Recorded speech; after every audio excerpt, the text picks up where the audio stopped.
And we're back. Q&A. With another episode. Q&A. Chilling with our boo. And I'm with Q. Hey. Tell the DJ to hit the ones and the twos. And when I hear the sound, that is my cue. To hop on the beat and go act a fool. Questions and answers like call and response. We go back and forth and build as we talk. Everything from music and business and politics. Life lessons learned. We discuss all of it. You gotta tune in to every episode. Watch us on the live stream or listen on the road. It's the Q&A, here the Q&A show. It's the Q&A, here the Q&A show. Hey.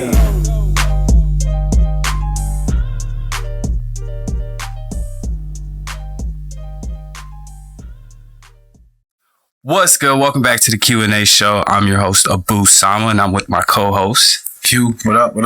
And we got two special guests in the house. We got my boy, Midwest. What up, everybody? And another special guest, Coach Pena. How you doing? Coach Pena. I'm sorry. It's all good. I'm sorry. Everyone said it wrong. Excuse me, y'all. Excuse me. So, you was from the boxing sport. You know how to say it. It's all good. Yeah. It's all good. Oh, man. I'm sorry.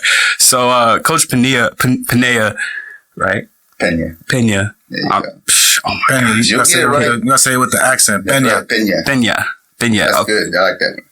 So he's a owner of the Pena Boxing Gym. He's a leader in our community, an influencer, and a man on a mission to save kids and young adults stay out of the streets through the world of boxing. And before we start, I just want to thank you, Coach Pena, for taking the time out your day to come sit with us and have this discussion. Thanks for having me here. No problem. So before we get into this podcast, I'd just like to make a business highlight before we start. So for today's business highlight is ocean cleaning services. One thing about ocean cleaning services, they have passion and they love to clean. So go ahead and book today by using promo code Q&A Cleaning. You can save more than 30% off and enjoy a clean home or office space without lifting a finger. So go ahead and call today for a free quote and estimate at 515-943-8355. Again, that is 515-943-8355. So let's get into this. Let's start with the foundation, Coach Pena. Where did this all start? Like as far as boxing and your passion for boxing? Well, it started with my family. My grandfather opened the gym back in 1968 in Davenport, which is still up and running by my uncle, Patrick Pena. Patrick is one of the most highly decorated amateur boxers in Iowa. From a little kid on up to when he quit boxing. So he's running that, so that's some real good hands back there. I moved up in here in 2001.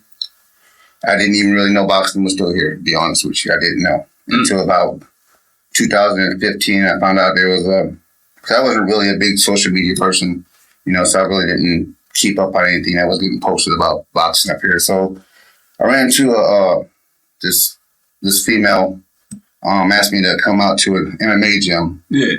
MMA gym, but I went out there to help her son. And then I came across Southeast Des Moines boxing through a guy I just seen out at a softball field. I just heard that he was the boxing coach, little Jerry Homan. And so I went down there and talked to Pop Homan, and told him what I wanted to do. I told him I didn't want to know if I wanted to coach. I just know I wanted to get back into boxing because working with the MMA, that strike that fire that I wanted to do. Got to get back into boxing again. Okay. So he told me to come on down there and start coaching him for about a year and a half, and then I wanted to go out on my own to start my own thing, just to carry the legacy over here from what I helped build back to Davenport. And we've been doing it since 2017. So up here. So hopefully many more years to come.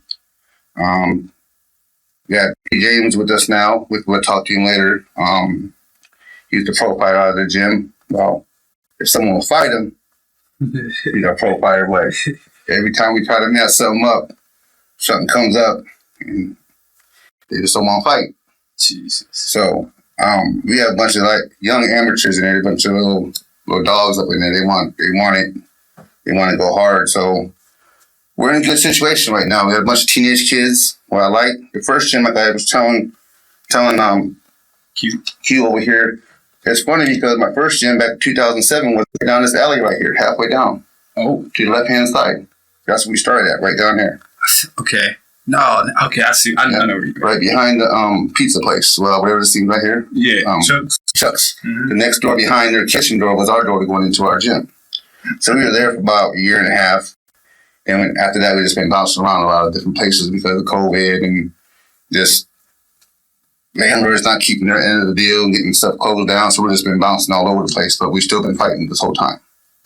So even through the whole COVID situation? Well, we've been training. This will be our show March 27th, downtown Des Moines. Yes, I'll be hosting a show here, Midwest Throwdown Connection 5. It's our fifth show, the Midwest Connection. And we have a group of kids that will be fighting that. Okay. So like, how did the COVID, or if it did affect it, like how did it affect the boxing gym altogether, or did it happen? It didn't really affect us as a boxing club. I thought we just kept growing, and some stuck around, some didn't. It affected my cause had little adult cardio classes. It affected that more than anything because a lot of people didn't want to be around people at the time. They didn't want to wear a mask. Scary at the beginning and stuff. Yeah, we're still to this day that we are a mask required gym. If you walk through that door, you have to do your hands, mask, unless we get the okay to spar, which we have for a while. You take your mask off the spar, you get done sparring, you put your mask back on. So that's how it's going to be at our shows. Everyone has to wear a mask until you fight, take it off, put it back on, just for precaution. Yes, and if we don't do that, then we can't have shows. So we have to follow the USA boxing guidelines to have shows. So we're going to do what we have to do in order to have shows because this pandemic has hurt us in our club, money-wise. That's how we make our money, is through boxing shows and fundraisers. And we can't have none of that if people don't want to come out. Yeah, true. But they're so hungry right now to come out and see some sports. Yeah, they won't come out. So you like you watched the basketball game last night on TV, that high school sports. That whole lower bowl was full of people because they want to come out and watch sports. So sports. And all these MMA had opened up around here first, and so now it would be the first show in Iowa since the pandemic happened. Which might be the show we're hosting. So amateur-wise, they're fighting back in Davenport, Quad Cities with pro. Mm-hmm. The pro fights back there that we've been trying to get on, but just can't get on those shows for some reason. So the pros is a lot different. It has to be right. It has to be right for the person fighting. It has to be right for the person who's taking the fight and all that stuff. I think we talked about that earlier too a little bit. Yeah. Not about how the levels of it. Yeah. And that's the first thing I'll be explaining to you young cats that come in here. I'll be watching this guy. You ain't that guy. Yeah. This stuff has levels to it. Right. And if you don't learn them levels, you already get... You cussing? Yeah. You already get your ass whooped, pretty much. And we had a little knucklehead from Chicago. You know who you are. Don't you know what I'm talking about? He's going to be good once he starts listening. But that's part of the levels. You got to listen. But he's going to be good. He's going to be good. Well, with that, so what makes in your opinion, what makes a successful boxer? One that listens. You have to have this first. You have to have heart. Because I say heart and listening and just having that work ethic. Just want to work out hard every time. Coming to train when you're not even wanting to come. You know what I mean? Like, saying, I don't want to work too hard all day. And they come in there and they're like lagging ass around. I'm like, what are you doing? Well, I had to work, so. Yeah. Right? If I actually work, go straight to the gym too. So that's no excuse. Yeah. That's just in your head. So if they're not disciplined, they got to be disciplined too. That's part of listening. So, yeah. And that's part of working hard and all that stuff. So you can't be a disciplined fighter, then you're not going to be any good. So what would you say is the top 3 fundamentals? Like, not even fundamentals, but the things that you must have, like the must-haves. Like you said, like heart is one of them. I'm pretty sure heart is one of them. Got to have the heart to do it. What's the next 2? Well, skills can come up because I've had people come to the gym that they start off, they're a little athletic. They haven't boxed before. They did other sports, and it takes them a little bit longer to come do the levels and stuff. But it's just the more you learn and you try to do it as you're working out and you're sparring, and you can see your progress, them are the ones that are going to come around quicker. So that's one of them, like learning. and taking advice. I'll say all that in one: advice, listening, learning, all that. That's all like one because you had to have all of them. And I was going to say, so those involve your trainer, though, right? So you would need a good trainer. Yeah, right. We have actually. You're gonna say that we have. I have two other trainers. We're both Golden Glove champions too. So we have a gym full of good trainers. I mean, good boxers. They were good boxers. They were ex-champions. Now they're trainers. Now they're trainers or coaches. We all call each other coaches. I don't call myself the head coach. We're all coaches. We're all one gym.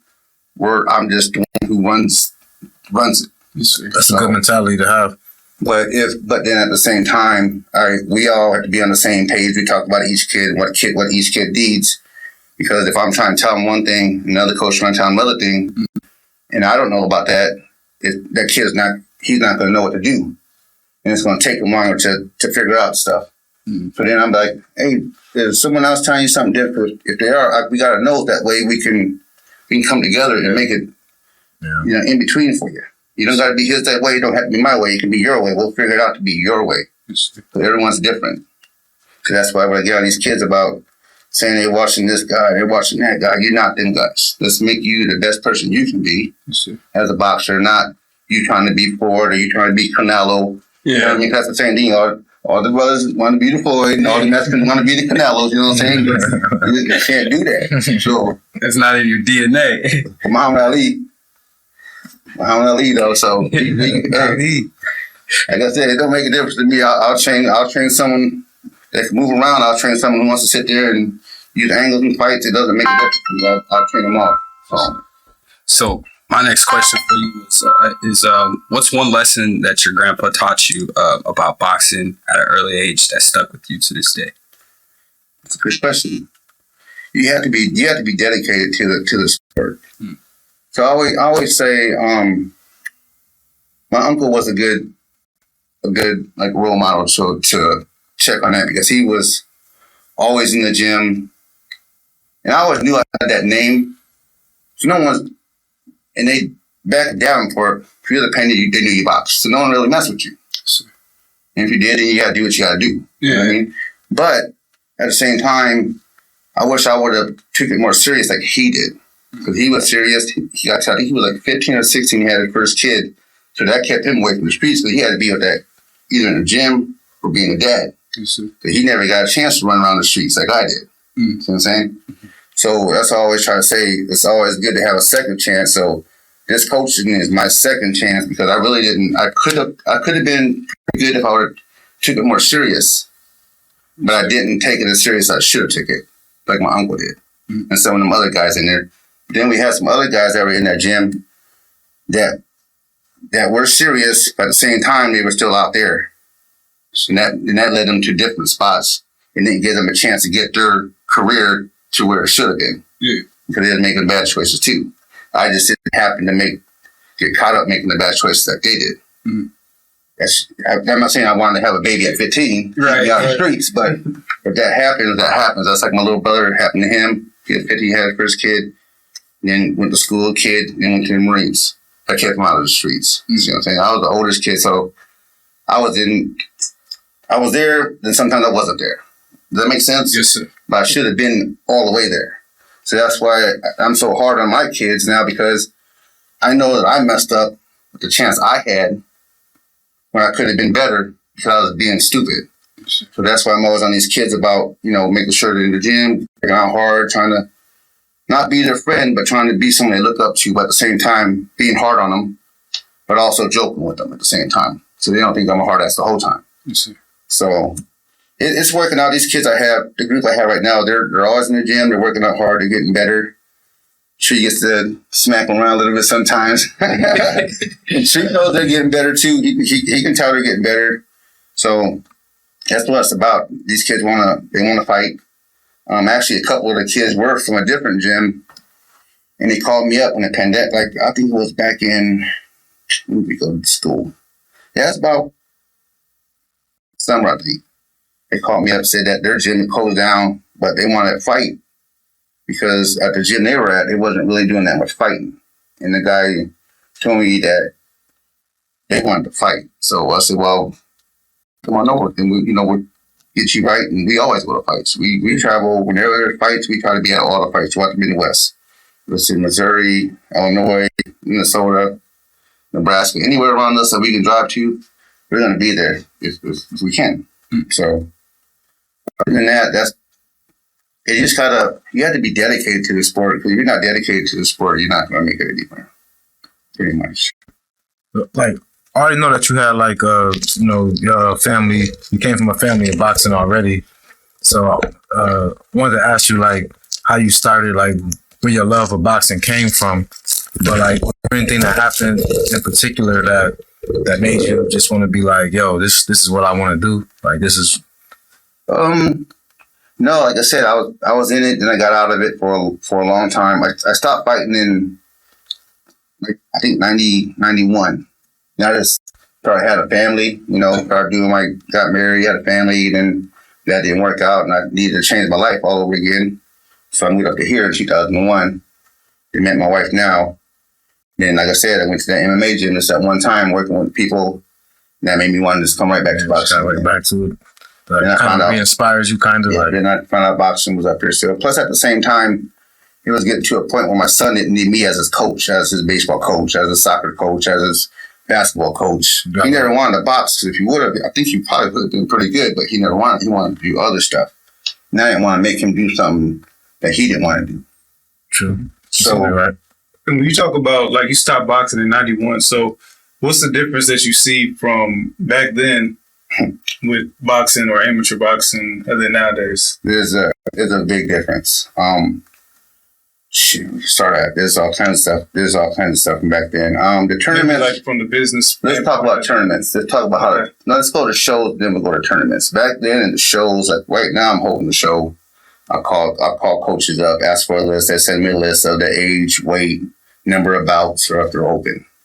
Open is supposed to be open, but we get some coaches be like, "Well, how many fights is that open?" No, you're open. I'm not going to call that coach up and see how many fights he has. Your guy's open, you're open. You take the fight or don't take it. Okay. So I try to match them up pretty close to each other. That's why I ask for records. Even on novice, I ask for records because you fight 10 times, and after the 10th fight, you go open. So if I'm matching some novice kids up, say they each have 6 fights, one's 6-0 and the other one's 1-5, that match ain't gonna last. That 1-5 is going to get smoked up on that 6-0 guy. So just because they have the same amount of fights, that don't make a difference. That don't make no difference in boxing, especially in amateur boxing. Because they can get some skills, like you can get some kids that can have way more skills than kids that have been in the gym longer. And then, so back when I was fighting back when I was a kid, back in the 80s, whatever, he would just pack up the whole crew and we just go to the fights. And that's how all the coaches did it. We all go in there and weigh in, and then they close the doors, everyone goes out, the coaches sit down, they sit there, okay, let's match these guys up. Grandfather come out, you get ready. That's how it was. You just gotta be ready to fight. Now now it's totally different. You had this, they want to know this, they want to know that. Come on, man, just stop making this shit hard on me. Just take a fight, pretty much. Yeah. I'm not trying to be. That's just how it is. Yeah. And tournament-wise, back when I fought back in the 80s, say Silver Glove tournament, it was huge. You just had to fight a couple times, like at least 3 times, maybe 4 times, just to win the state title. And then you go to regionals, had to win 3 or 4 times just to make it to nationals. Nowadays, you might be lucky to get 1 fight at the state. You might go to regionals, not even have no one there. Then you get to go straight to nationals now, and you're going to be fighting people from the big old states like Texas and California and Philadelphia and New York that's been fighting all the time. And guess what? Them Iowa boys are getting whooped. That's how it goes. Yeah. All right, Chi Italian? It makes a difference. That's especially on the novice side, the younger ones, the younger open. But once you open up into Golden Gloves, then it changes a little bit. It changes like what I talked about earlier. It changes a little bit on that because then some of the kids have been around for a while and their skills are a lot better now. So now it's about that time to put it all together. And then it's more like when you go to like Golden Gloves, say Golden Gloves. You in the state, you go straight to the nationals. It's just you have to get on a roll. If not, you go all the way to where you go, get beat once. You got to sit there for a whole week long and watch all your other people fight until your whole team gets beat, and then you go home. So why would you want to watch him? Yeah. You want to go on that run so you can keep winning all the way down the line, or get the furthest from your state, pretty much, when it goes going. So there's a big difference now and then when I was for the fighting, that's for sure. Do you feel like you had to be tougher back then, or versus now, like a lot of people, because of the politics, or do you think it's about the same? You had to do some stuff physically. You just got to be physically tough, and just tough and have a strong mindset. Even the scoring has changed a lot now than before. Before it's like whoever got hit the most with that white part of the glove, the other person's going to win the fight. Now they got all kinds of levels of what the judges are looking for. They're looking for this, they're looking for that, they're looking for this, they're looking for that. So sometimes you think, oh, that guy definitely won. Yeah. Nope, they picked the other guy because he did more of the stuff they're looking for than the other guy did. So is it like politics when it comes to scoring, or is it more so like shit damages? Man, it's who judges, man. Yeah. To be honest with you. So whenever my kids are ready to fight, I always make sure I look to see who's judging. Okay, yeah. Just put it that way. Just put it that way. Because I know if I'm going to get screwed, I'm already knowing who already screwing us. See what I'm saying? And that's one thing I would always do. I'll stick up for my kids. Do everything. If I know they got screwed up, I'm going to make sure it gets right. And I had to do that before to one of my kids because there's no way he lost that fight. The whole building knew he won that fight. Yeah. But the two judges. Yeah. So, like, how hard is it to schedule a fight? Like, the process of, getting one going, like... You talking about for amateurs? Yeah. For amateurs, like I said, it's up to the coaches. Like I said, I like it back when we were, you just go here and say, you fight. Now you got to call the coach up or you text the coach and the coach, like, let me talk to his parents or let me talk to the kid. Hell no, man. Just, you the coach. You know who's going to fight. You know where the fight's going to be at. You know what weight they're going to be at. Let me know who you got and let's make it happen. That's how I do it. Yeah. I tell the kids, okay, everyone's fighting this weekend, so if you work and take it off. Because if you're not going to be fighting, you're still going to be there supporting your team. That's just something they got to do, especially them teenagers. A lot of them work now. Yeah. So they're in the gym 3 times a week. Now we're getting closer to the fights. Now I'm opening on the weekend so they can make up for them 2 days they're missing.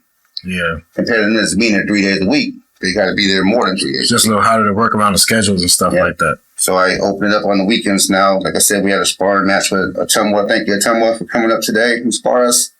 It's hard to find sparring around here. Yeah.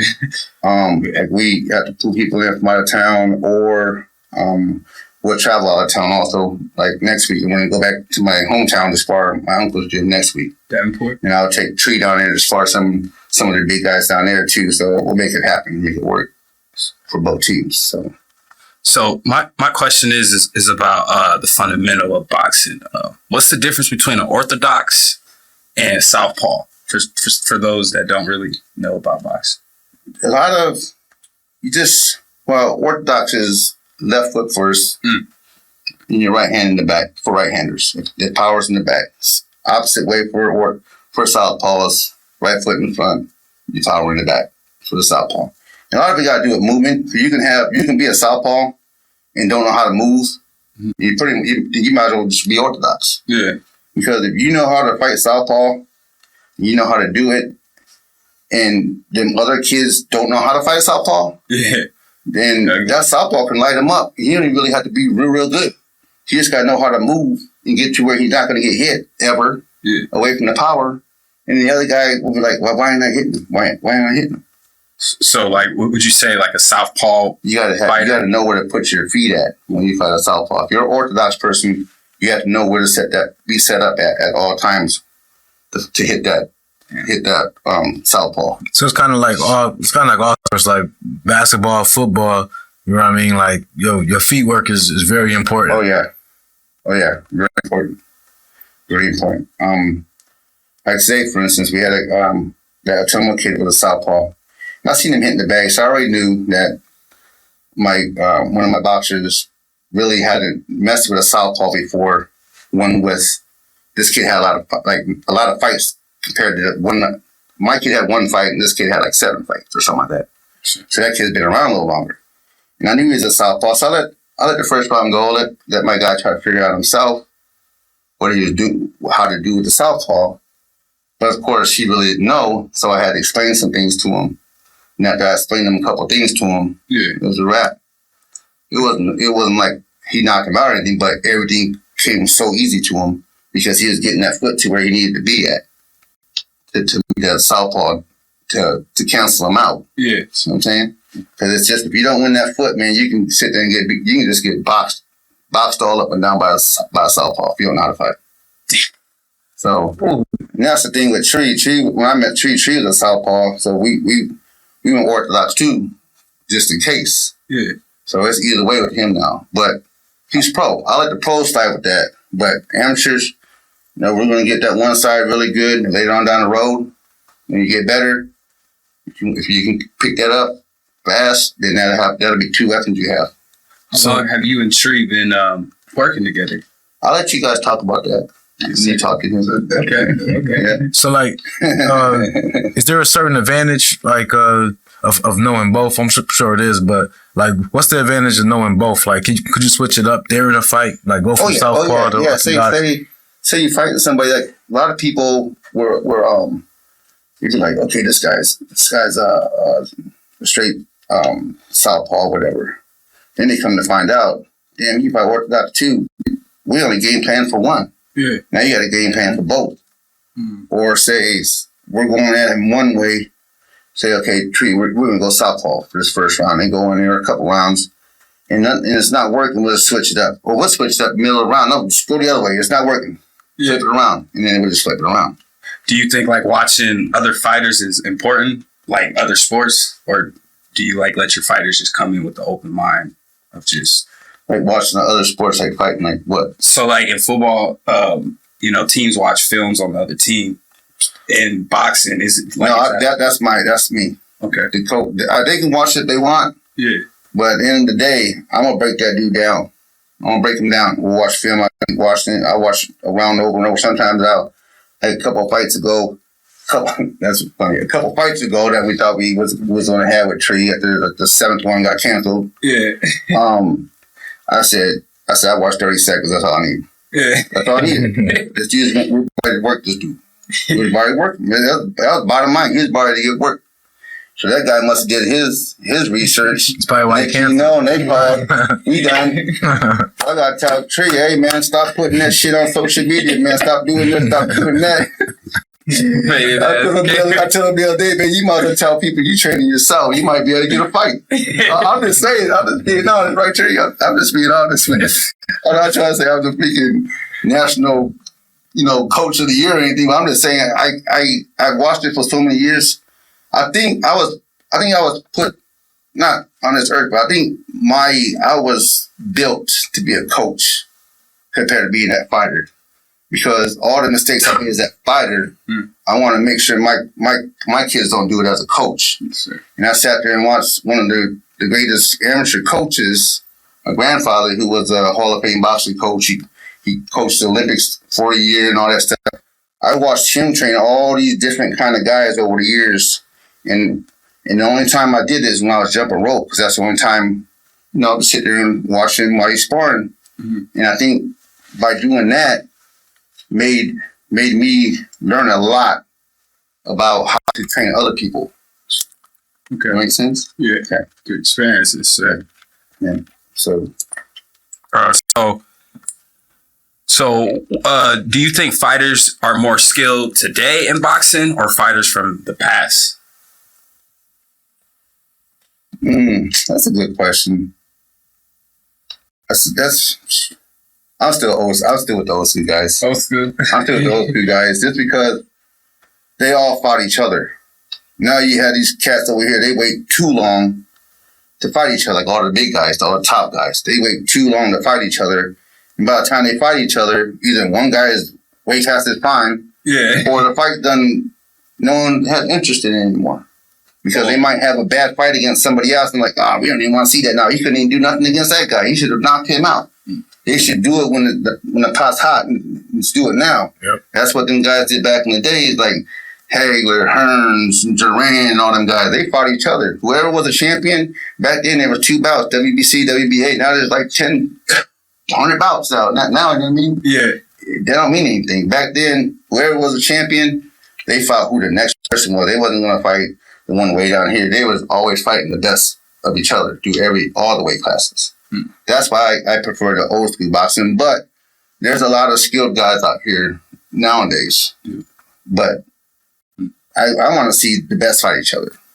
So That's what.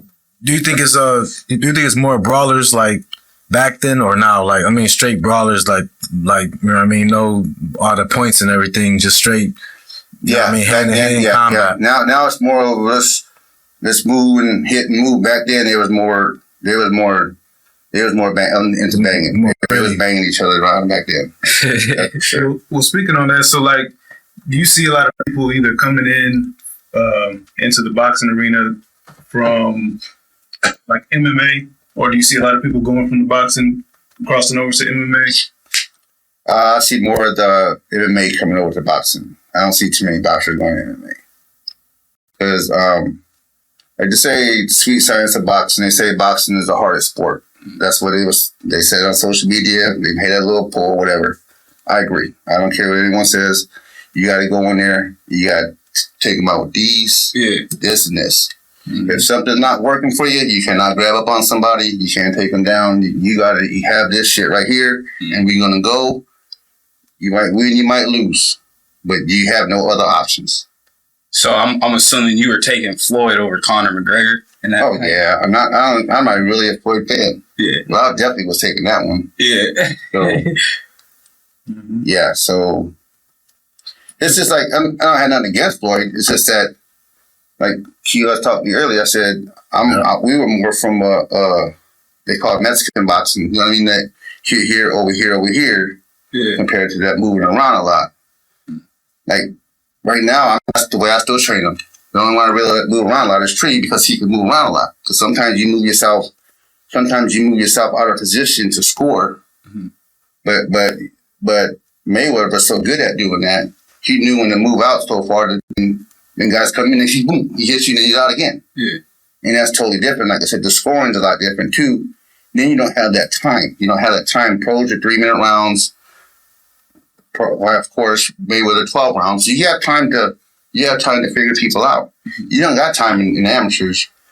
If you're open, senior open, then you might have some time. Then it's 3-minute rounds. But if you're fighting like these younger kids I have, they better go in and take care of business. Some guys are fighting 1 minute, some guys are fighting a minute and a half. So you sit and jack around for half a minute.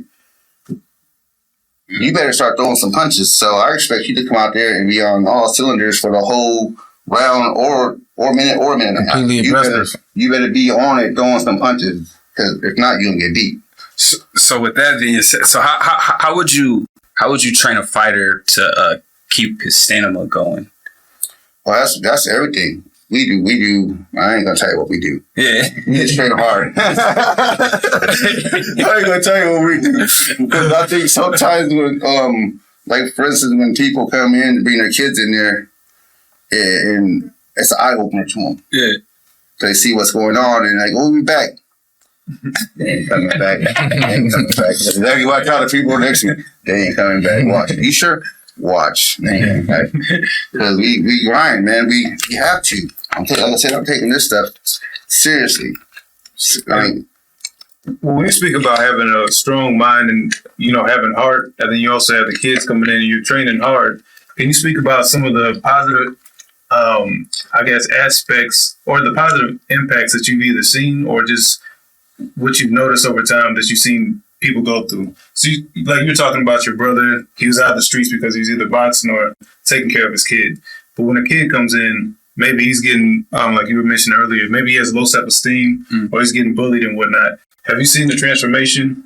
Yeah, I had his behavior, or and also I also asked the parents too. I asked them, what do you think? What do you think boxing's doing for your kid? You think it's helping them out? And most of them say yeah, it's helping them out a lot with their self-esteem, makes them feel better, the confidence and stuff like that. I had a little kid start when he was 7 because his dad brought him in because he was getting bullied. He ain't getting bullied anymore. He's in the gym every day, so things changed for him. And now he's going to have his first fight this week. In the 27th. So, and you got to stay on him. You want the kids, you got to stay on just to make sure. But, and then there's the older ones. I always check on them like, hey, pull them aside. What's going on, man? You everything good? We're here for you. If you need some help, I'll try to help you out as much as I can. Just don't try to take advantage of the help. Right. If I'm gonna help you, I expect you to be in this gym. I'm not gonna sit there and try to help you and then you never come to the gym. So why should I sit there and help you if you didn't want to help me? Not help me, but you don't want to help yourself. Like coming here to the gym too. So it can be a lot when you have a lot of kids in there too. But you know, a lot of these kids, the difference again from back then and back now until now, a lot of these kids these days have mom and dad in my gym, or they have a mom, or they have both of them, but they have two families. See what I'm saying? Back when I fought, a lot of the dads were the grandmas or the aunts or the sisters. And them kids walked in off the street. They were walk-ins. Because the gym was there, they rode their bikes or they walked into the gym. All these kids are getting brought to the gym. There's a lot of difference. So we're still waiting. So I'm still waiting today for that one is to walk in and to stay with us, like the ones that used to be back when I fought. A lot of them are getting brought in. Yeah, because of bullying and stuff like that. So this is probably a controversial question, but who would you say is the best boxer that you worked with besides Tree? Who would you say is one of the best boxers that you're working with? Oh, to be honest with you, this kid I have right now, because he's listened, he's determined, and the one thing that really that lit my light with this kid, when he came from this other gym, he called me up and said, "Hey, coach, I was wondering if I can come to your gym. I want to train. I want to become a professional boxer." I said, "Hell, you can come to my gym." So I keep asking him every day. Not every day, but sometimes you're getting better, Jordan. I said, you keep working and you keep getting better. There's no reason why you can't go pro. There's no reason why. How do you know when a kid is ready to go pro? They got to get some fights in them first. But still, there's that one that can, you just know it. You just know it. Like I said today, he had one fight that the kid had way more fights and he was right with them. Just imagine if this kid has more fights. You know what I mean? It's just his work ethic. He works hard, he goes hard. And I know, and I'm not saying none of the other ones do, they all do, but I think he wants it more. You know, because he talks about it. He talks about how he wants to go pro. He talks about this, he talks about that. And he's starting to show it. And it's starting to show in his boxing, in his sparring and all that stuff. So, and they're kids still, so every now and then you still gotta tell them something like, "Man, I thought I told you to wear your shoes, your boxing shoes." You're sitting there wearing your goddamn shoes and you're flipping out of them. I said, "You might have to wear some goddamn high heels up this." I mess with them all the time. You know, I give them crap all the time, and I think that's what they like about it. Because I could be an asshole a lot, but so I mess with them also like that too. You know what I mean? Just to let them know I'm your friend too. I'm not just your coach. I can be your friend. So. I see all of them. I see all of them, that whole little staff I have in there, and little teenagers. They all work as hard as they want to over the next couple of years until like their 20s, 21s. I don't see why they can't all go pro. Especially if boxing starts opening up, we start going to all these places to have fights. There's no reason why, because then that's when you find a promoter that will, well, you got to find the right person to help you get fights. Let's say that, okay? Because like I said, boxing is politics, but then it's who you know also. And that's where your weight class you're in too. So if you're in a lower weight class, there's all kinds of them. But when you get your cruiserweight, like Tree, then it's hard to find fights. It's hard. And then when you do find fights, they never happen. Cruiserweight was cruiserweight. That's you have to be like 200. You have to be like right at 200. No.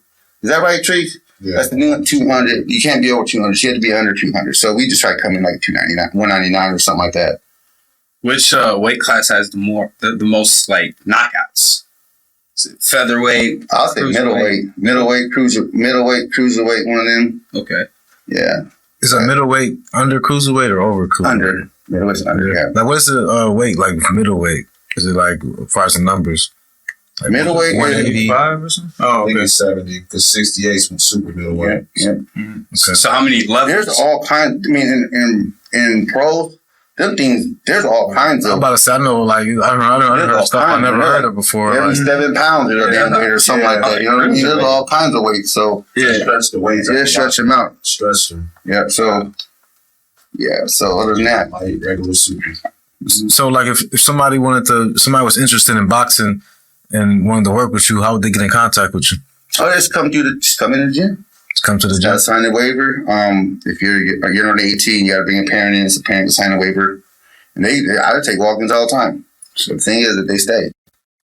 Sometimes they like, well, we want to pay for a month. No, you don't. I'm letting you know right now. I don't want to be that person that takes your money because your kid comes 3 days and decides you don't want to box. Now I have all your money. I'm not that kind of guy. Mm-hmm. So how about you pay for a week and see if they like it. If they like it, then you can pay the rest of the month. Just make sure they want to do it first. Exactly. Because they get in the grind. We have different stuff we do. Like I said, and some days I've had parents bring kids in on Sundays when we're doing our strength and conditioning drills and other stuff, and they're like, yeah.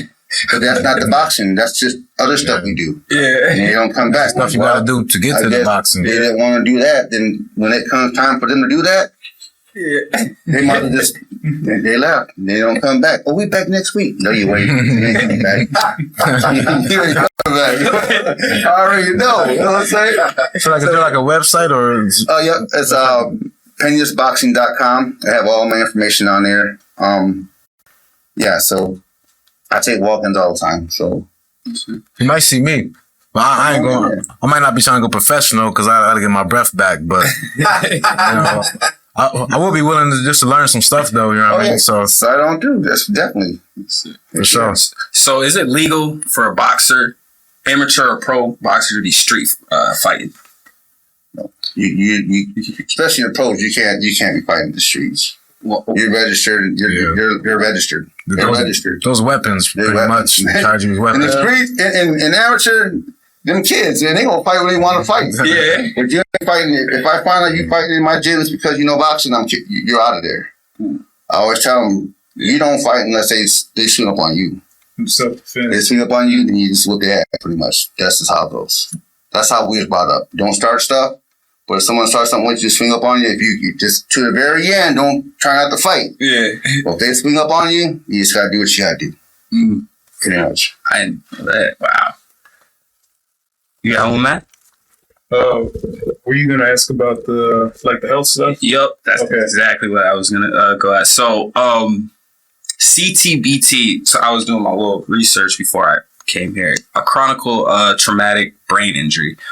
What are you and your gym doing to make sure that your boxers, when they walk away from the sport, that they're not walking away with any brain injuries to the head or stuff like that? Well, that's part of training again. You got to train them kids to move. And I always tell kids, I don't give a shit how tough you are. Yeah. Tough will get you hurt. The best thing to do is try not to get hit. That's how you win fights. Moving head, hit, move, and keep your hands up. And you sitting there trying to be all tough with your hand down, you're getting hit. Yeah. That's your fault. That's not mine. Yes. So I've been training you to keep your hands up. We're doing drills. Every drill I have is with your hands up. Ain't that one drill I have up on that board, you're doing with your hands down. So if you're doing that, you messed up on your own. You ain't listening to your coach. That's part of listening again. Mm-hmm. So there's not too much. We keep track. I keep track, but we know if someone had a hard fight, I'll keep up with, hey, man, how you feeling? Let me know, because if not, we'll come over to the doctor. I even been to a fight before. I seen this kid, he's in heavyweights, they're younger ones. I think it was like novice, like each had their first fight, but it was like a tough man contest. This one's over here in the bathroom throwing up. I already knew he wasn't all right. Someone I worked over to the doctor say, Doc, man, you need to go to the bathroom, check out this guy, for real. You need to, because he can't be walking up out of here, and he already came out the ring, you already checked him and gave him the okay, but he ain't okay. He's not okay. He's in the bathroom, laid out, thrown up everywhere. So you need to go over there and make sure he's okay. And then he did. He went over there and figured it out. And I think someone took him to the hospital, I think. So never heard anything more about it. But at least I try to help, and try to help get that kid some, because his coach sure the hell wasn't doing it. Mm-hmm. That's when I stepped in and do it. But if you're training your kids the right way and training them hard, of course, they're going to come in some hard fights every now and then. But then it's up to me to say, hey, Mom, keep an eye on them, make sure, you think something's not right, take them to the emergency room or something. Mm-hmm. We haven't had that yet, thank God, but there's nothing I can help prevent that. But just try to help them be the best boxer so they're not getting them punches and be smart when you're in the ring instead of trying to be in there and being Mr. Tough Guy. Yeah. Mr. Tough Guy is going to get you knocked out. I'm just like, Get you hurt. I kind of feel like you just gotta listen because, just like you said, like listening is key. You know what I mean? Because like you don't have any. You ain't never tell him to put his hands down. Like your hands are always supposed to be up. Got to protect yourself. And it's like football or a few other sports. Like, you know what I mean? It's like you gotta have the mentality of protecting yourself at all times, no matter what you're doing. Like you see some football players going out of bounds instead of taking an extra hit. Exactly. Like you got to sacrifice going out of bounds and losing a couple yards opposed to getting smacked by a great defensive player. You know what I mean? Exactly. So you're just protecting yourself. Like basketball, you go up for a dunk, you could land the wrong way, trying to do too much, or you could be conservative and fall a certain way. You know what I mean? You got to protect yourself because, you know what I mean? You can't really, certain things you can't teach. Yeah. So my next question for you is, how do you go about prepping up a professional fighter for his first pro match? Well, we could bring Tree in anytime and we can go over all that. Just kick into the professional part of it. There's a lot of stuff too on that one. Yes, sir. So you want me to just scoot over a little bit or how you guys want to do that? Shoot, we got about probably like 10 more minutes. Okay, you good? Yeah. Okay.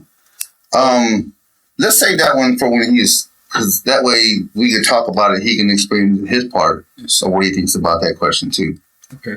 I got you. It'd be better. That'd be better for you, I think. I got you. So, because there's a lot of different things that we can talk about in there. One question I would have is just, and I might have missed some of the information about the show. You said you have a show coming up on, I think, the 27th? Yep, March 27th. So I guess who's fighting? And then also, I guess what would you expect? Like, I haven't been to a boxing. I think the last thing I went to was like an MMA fight, and that was like in 2011. So if I was going to go to this, what can I expect to see, and who would I expect to see, and how do I get tickets, or what's the fees like? Well, right now, I'll be pushing up some ringside. I'm going, every show I do, I try to do it different. So this time I'm just going to go with, I have my sponsorship tables. Them are the ones who helped me put on the show. Without my sponsor, then I got to dig into the gym's money. Now we're not making no money. So without them, it's very hard for us to make any money. So of course you got to take care of them. They get the tables. Before I used to sell other tables also, but this show I'm just going to do ringside. The first row ringside, and the rest is going to be general admission, first come, first serve. Yeah. If you're there when the door's open, you're going to get a real good seat. If not, you're going to be waiting in the back. Nosebleed. So I think that's going to work out pretty well. I haven't even had a chance to put down my layout of the ring sides, and I have half of them sold already because people already want how bad they want to see this boxing. It's going to be action-packed from the 8-year-old kids on up to 23-year-old kids. They just scrap. That's how it goes. There's no timeouts. These guys are just in there trying to take care of business, and you'll see some pretty slick kids in there too. You feel like, you know? Yeah. So you come from. That's why I keep trying to tell people. I say, if you're a combat sport fan, you don't come and watch boxing, you ain't really a combat sport fan. You just MMA fan. Yeah. That's how I see it. So if you're really a combat sport fan and you're an MMA fighter, you will come to boxing to watch them boxing. Boxing is combat. It's still combat. So that's how I see it. And you even see it too in a professional way. You see MMA guys go there and watch too. They'll be at them shows too. Yeah. Not sure if they're trying to promote themselves or whatever, but they're there. And the same thing with the MMA. You see some guys at the MMA fights too. So I'd say they all got to work together and share and be there for each other pretty much. Especially in the same city. It should be that way, but it's not. You gotta work together. I keep hearing this. Us Iowa need to get together and make each other better. Yeah, that's true. That's very true. But that's true. That's just a lot of talk. Yeah, that's just a lot of talk. Talk about it. Let's be about it. Not a talk, but no action. You know what I mean? Let's be about it. We're in a big town. We don't gotta fight. We can, like I said, my show I'm having. Us local guys don't gotta fight each other. We have enough kids coming around from these other states. We can fight them. So why not? We all work together in each other's gyms and make each other better. So when we do have a chance to fight these out of town teams or go to nationals and stuff, we ready for them.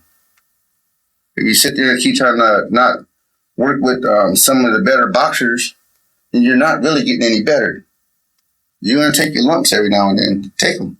It's the only way you're going to get better. Do you think it's ever too late to join boxing? No, it's not too late. It's not too late. Like Some start young, some start when they're in their 20s.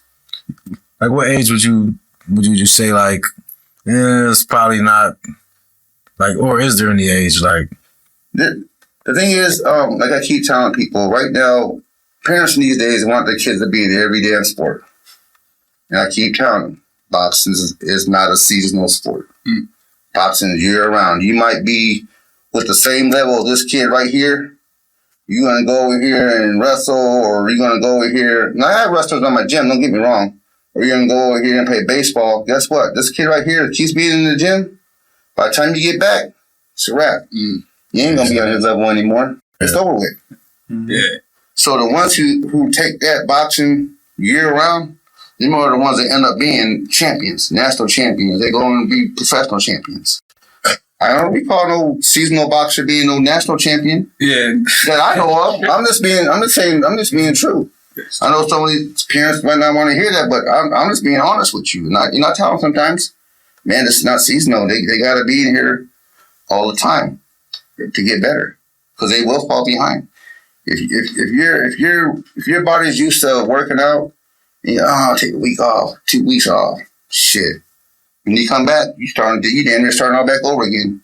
Your body's not, your arms aren't not in shape, your legs aren't in shape. It's going to take you another week to get back to getting some kind of shape. So that's all it says. This boxing is not a seasonal sport.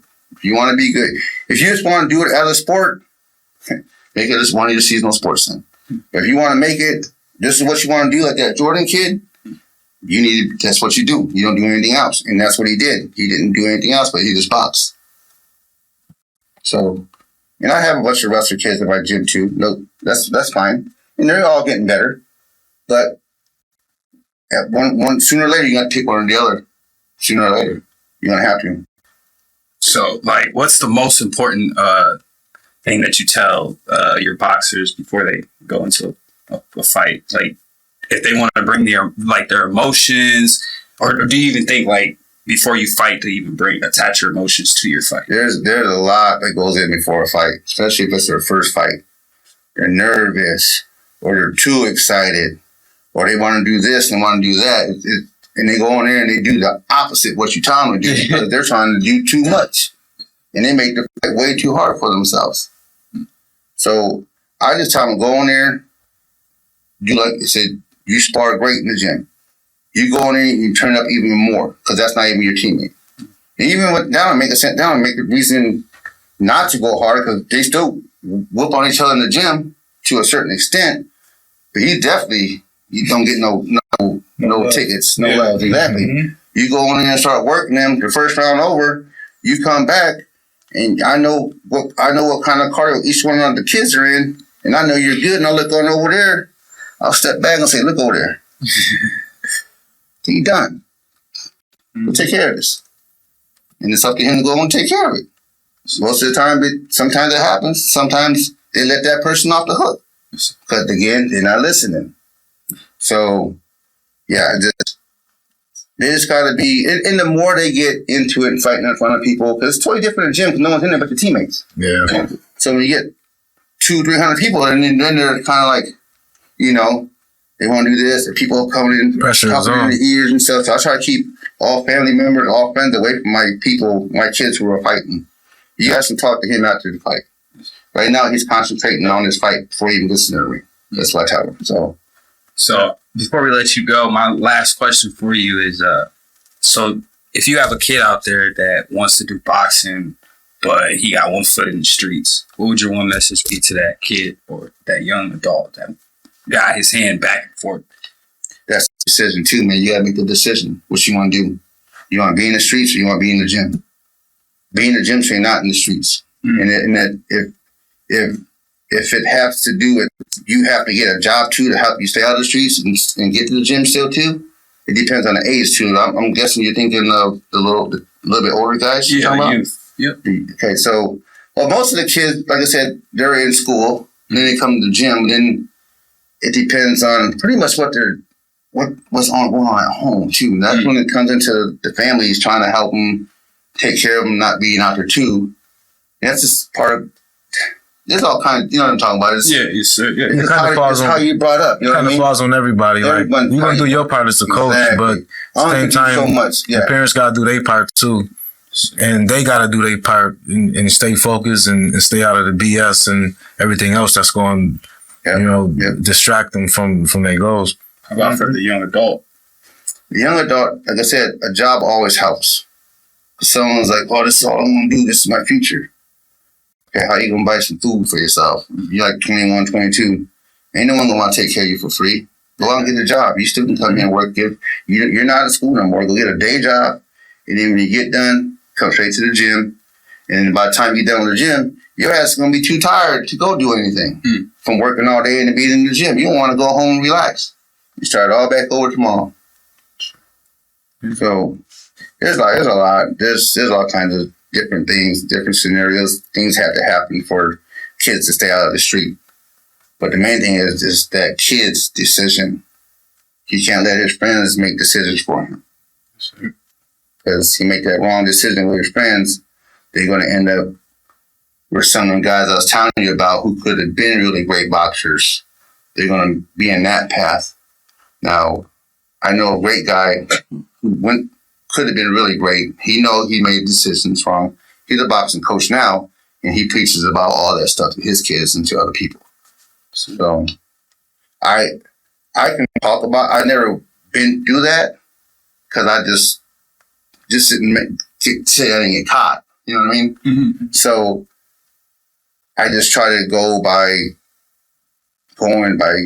just life. Everyone just needs to be helpful with each other. You know what I mean? Stop all this being dumb and wanting to fight and all this stuff. You want to fight, come to the gym. You never know. You might be the next world champion. You're out here on the streets, fighting and doing what you're doing. Just come to the gym and see what you can do in there.